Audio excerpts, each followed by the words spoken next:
নমস্কার, শুভ সরস্বতী পুজোর অনেক অনেক শুভেচ্ছা।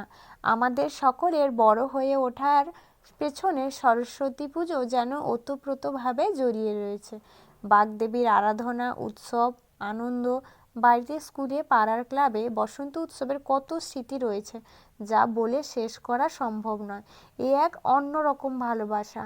প্রত্যেক বছর সরস্বতী পুজোর এই দিন আসা মানেই এক রাত স্মৃতিদের ভিড় করে আসা। আমাদের পশ্চিমবঙ্গে যেভাবে স্কুল কলেজগুলিতে সরস্বতী পুজোর আয়োজন করা হয়, কিন্তু আমি পশ্চিমবঙ্গের বাইরে দেখেছি অন্য কোথাও সেইভাবে পুজোর আয়োজন করা হয় না। আমার ভাই পড়াশুনোর সূত্রে কর্ণাটকে থাকে, ওদের কলেজেও পুজোর আয়োজন করা হয়নি, তাই ওরা কিছু বাঙালি স্টুডেন্টরা মিলে হোস্টেলের মধ্যেই পুজোর আয়োজন করেছিল।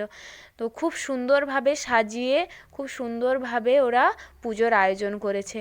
ছেলেরাও যে এত সুন্দরভাবে সাজিয়ে পুজোর আয়োজন করতে পারে সেটা দেখেই ভালো লাগছে। খুব সুন্দরভাবে আলপনা দিয়েছে। ওদের মধ্যে একটা স্টুডেন্ট ছিল যে ব্রাহ্মণ, ওই পুজো করেছে। পুজো কমপ্লিট হয়ে যাওয়ার পর বন্ধুরা সকলে মিলে দালানে বসে প্রসাদ খাচ্ছে।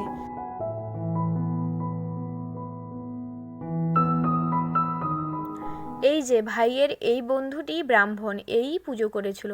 দেখুন খুব সুন্দর করে ভালোভাবে গুছিয়ে এরা প্রসাদেরও আয়োজন করেছে।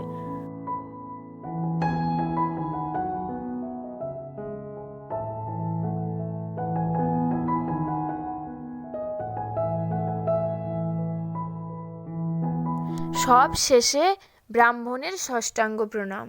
দেরাদুনেও কিছু বাঙালি ক্লাবগুলোয় সরস্বতী পুজোর আয়োজন করা হয়েছে। আপনাদেরকে যেখানে কালী পুজোর ভিডিওটা দেখিয়েছিলাম সেখানেও সরস্বতী পুজো হচ্ছে, কিন্তু আমার হাজব্যান্ডের পায়ে মাসেল ক্র্যাক হওয়ার কারণে আমি আজকে যেতে পারিনি।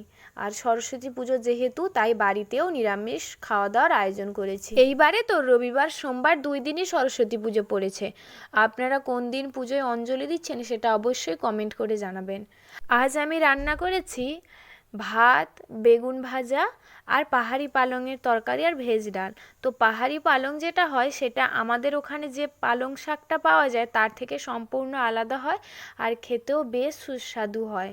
পালং শাকটাকে আলু বেগুন দিয়ে রান্না করেছি আর এইদিকে ভেজ ডাল বানিয়েছি। শীতের দুপুরে রোদ পোয়াতে বেশ ভালোই লাগে, তার উপর যদি দুপুরের খাওয়াটা এই রোদে বসেই খাওয়া যায় তাহলে তো আরোই জমে যায়। আমি তো ডেইলি আমাদের এই বারান্দাটায় বসেই দুপুরের খাবারটা খেয়ে নিই। ভিডিওটা আজ এখানেই শেষ করলাম। ফিরে আসবো নতুন কোনো ভিডিও নিয়ে। ততক্ষণ আপনারা সকলেই ভালো থাকবেন, সুস্থ থাকবেন, সাবধানে থাকবেন।